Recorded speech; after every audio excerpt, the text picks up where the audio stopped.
جنت کے شوق نے آسیہ کو پاگل کر دیا۔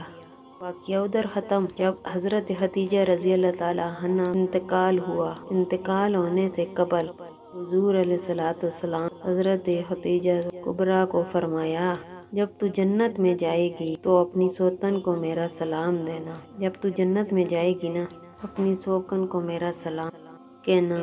حضرت خدیجہ کہنے لگی، میری سوکن کون ہے؟ حضور میں تو آپ کی پہلی بیوی ہوں، میری سوکن کون ہے؟ تو میرے حضور علیہ السلام نے فرمایا، خدیجہ فرعون کی بیوی آسیہ کو اللہ نے جنت میں میری بیوی کا مقام دیا ہے۔ فرعون کی بیوی آسیہ کو اللہ نے اتنا مقام دیا، اتنی شان عطا کی، اتنا وقار دیا، اتنی عزت دی ہے، اللہ تعالیٰ نے اسے جنت میں میری بیوی قرار دے دیا ہے، بیوی بنا دیا ہے۔